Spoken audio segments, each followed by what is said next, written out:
नमस्कार, मैं हूं संजीव श्रीवास्तव। आप देख रहे हैं 4 पीएम। दोस्तों, जस्टिस यशवंत वर्मा। जी हाँ, इस नाम से खबरों की दुनिया में दिलचस्पी रखने वाले बिल्कुल वाकिफ होंगे, भूले नहीं होंगे और देश के लोगों को भी स्मरण होगा, जो खबरों पर पैनी बारीक निगाह नजर रखते हैं। जी हाँ, जस्टिस यशवंत वर्मा बीते साल मार्च में सुर्खियों में आए थे और क्यों सुर्खियों में आए थे, मैं आपको यदि भूल गए हो तो याद दिला दूं। ये दिल्ली के जो दिल्ली हाई कोर्ट है, वहां पोस्टेड जस्टिस यशवंत वर्मा के एक सरकारी निवास पर एक आग लगने की घटना हुई थी और आग लगने की घटना के बाद ये सामने निकल कर आया था कि उस घर के एक हिस्से में जो एक इलाका था, एक स्टोर रूम था, वहां 500 रुपए नोटों के जले हुए बड़ी तादाद बंडल मिले थे और ये पूरा का पूरा मामला इसके जबरदस्त सुर्खियों में रहा था। और मैं ये रिपोर्ट इसलिए भी कर रहा हूं कि जो ये जस्टिस यशवंत वर्मा है, अब ताजा जो निकल कर आ रहा है, इन्होंने अपने पद से इस्तीफा दे दिया है और राष्ट्रपति को इस्तीफा भेज दिया। और आपको स्मरण होगा कि उनके खिलाफ महाभियोग का एक मामला लंबित है और महाभियोग के मामले के बीच उनके इस्तीफे की सूचना ने जरूर फिर इस मामले को खोल दिया। और ये जो जस्टिस यशवंत वर्मा है, इनका मध्य प्रदेश से खासा नाता है और ये जो मध्य प्रदेश का रीवा एक खास क्षेत्र है, वहां से इन्होंने ला जो है वो उसकी पढ़ाई की है, वहीं से ये निकले थे और इसके बाद जो है जज बनना और तमाम घटनाक्रम रहे। और ये जो पिछले साल का मामला है, ये जो 14 मार्च 2025 का वो घटनाक्रम था, उसके बाद ये बहुत सुर्खियों में रहा। और ये जब सारा का सारा एक इसको लेकर जबरदस्त अखबारों में रिपोर्टिंग हुई और तूल पकड़ा मामले ने, तो इसके बाद उनका तबादला जो है वो हो गया था, प्रयागराज हो गया था और प्रयागराज वापस इनको भेजा गया था। वहीं से ये ओरिजिनली जो शुरुआत नौकरी की है, सेवा की है, वहां से ऐसा था की गई थी। और ये 5 अप्रैल 2025 को उन्होंने वहां प्रयागराज में शपथ ली। लेकिन ये पूरे के पूरे मामले के तहत ये हुआ था कि इन्हें कोई काम जुडिशियल से जुड़ा ना दिया जाए, उनसे उस काम से दूर रखा जाए। और अब जो निकला है, इन्होंने गत दिवस 9 जो अप्रैल है 2026, उस तिथि में राष्ट्रपति को इस्तीफा भेजा और अब ये इस्तीफे की जो प्रतियां हैं और ये मीडिया में चीजें खुल गई हैं। तो इसके बाद अब सवाल बड़ा ये खड़ा हो रहा है कि आगे क्या। और बड़ा सवाल है निश्चित तौर पर कि ये मामला बहुत जबरदस्त तरीके से सुर्खियों में रहा था और इसके बाद क्या होगा, ये सवाल के जवाब अब तलाशे जा रहे हैं, खोजे जा रहे हैं। और जो इन्होंने इस्तीफा भेजा है राष्ट्रपति महोदया को, एक पृष्ठ का इस्तीफा है, कुछ लाइनों का है। उसमें जो उसका सार है, जो हिंदी सार है, वो ये है कि मैं आपके सम्मानित कार्यालयों को उन कारणों से परेशान नहीं करना चाहता जिनकी वजह से मुझे पत्र लिखना पड़ रहा है, लेकिन गहरे दुख के साथ मैं इलाहाबाद उच्च न्यायालय के न्यायाधीश पद से तत्काल प्रभाव से इस्तीफा दे रहा हूं। इस पद पर सेवा करना मेरे लिए सम्मान की बात रही है। ये कुल मिला के एक छोटा सा सार है उस जो इस्तीफे का है, आपने उसकी प्रति देखी। और अब ये मैं ये भी स्मरण करा दूं कि जो सुप्रीम कोर्ट के चीफ उस दौर के थे, संजीव खन्ना थे तत्कालीन, जो उन्होंने 22 मार्च जब ये घटनाक्रम प्रकाश में आया था, उसके बाद एक इंटरनल जांच के लिए 3 सदस्यीय कमेटी बनाई थी और जो 4 मई को सीजीआई को ये रिपोर्ट सौंपी गई थी, उसमें जस्टिस वर्मा को दोषी ठहराया गया था।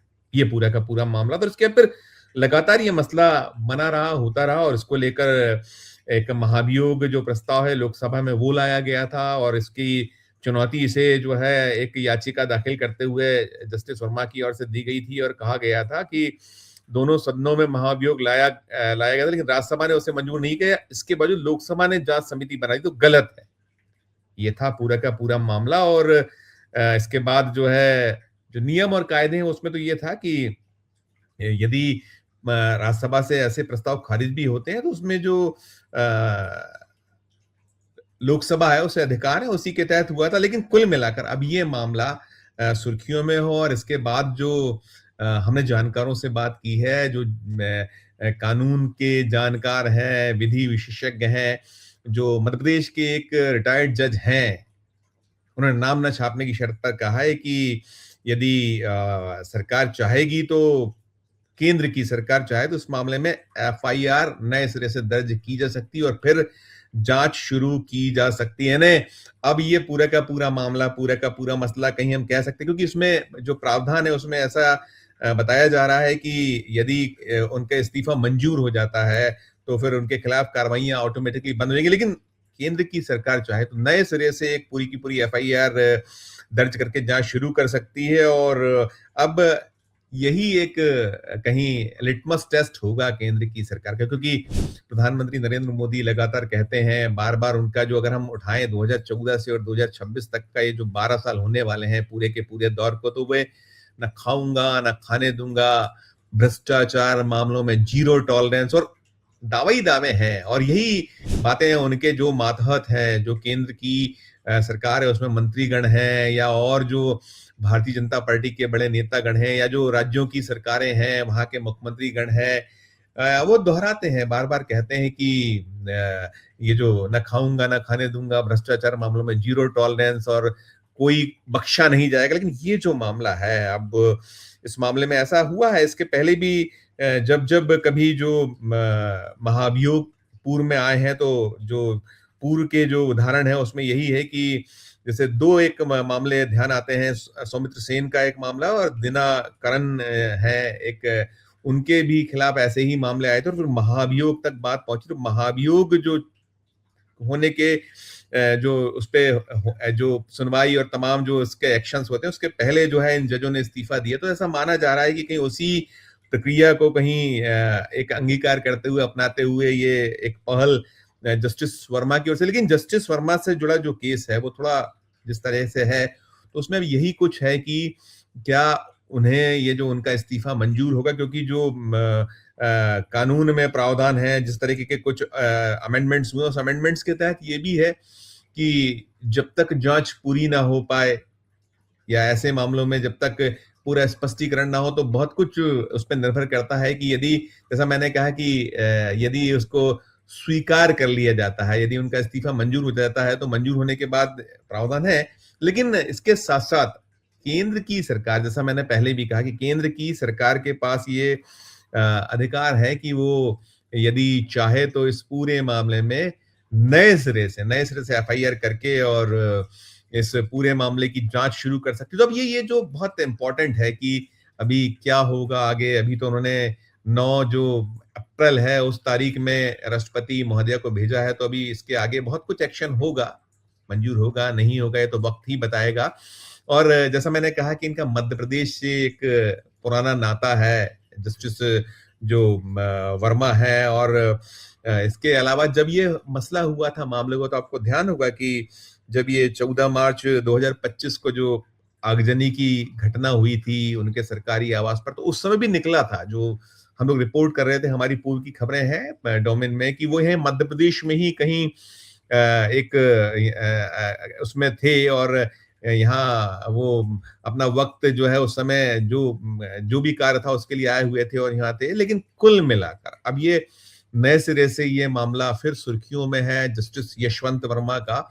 और उनका इस्तीफा जो उन्होंने भेजा है ना, नौकरी छोड़ देने की जो पेशकश है, इसमें वीआरएस जैसी कहीं बात होगी। लेकिन सारा कुछ वही है कि वीआरएस को लेकर भी बहुत सारे प्रावधान हैं कि वीआरएस यदि कहीं कोई इस तरह की एक चल रही है, कोई पूर्व की कोई जैसे महाभियोग जैसा मसला है या और भी ये पूरा का पूरा प्रकरण है, तो उसमें स्वीकार ना करने को लेकर कई सारे इफ एंड बट हैं।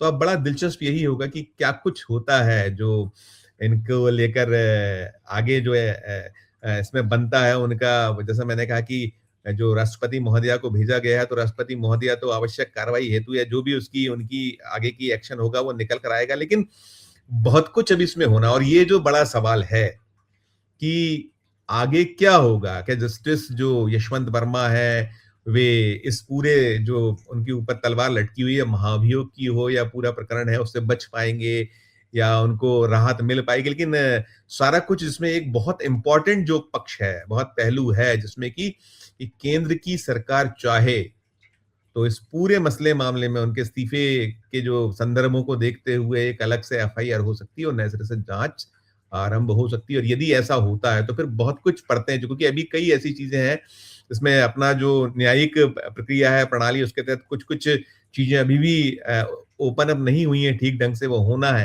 लेकिन कुल मिलाकर यदि ऐसा होता है, तो मान के चलिए कि ये जो जस्टिस वर्मा है, इन्हें ये इस्तीफे का जो उन्होंने भेजा है, उससे उसके बाद बच पाएँगे, इसकी संभावना इस मद्देनज़र की केंद्र की सरकार यदि ये एक्शन ले ले तो कम हो जाएँगी और उनकी दिक्कतें शायद आने वाले दिनों में बढ़ सकती हैं, मुश्किलात बढ़ सकती हैं।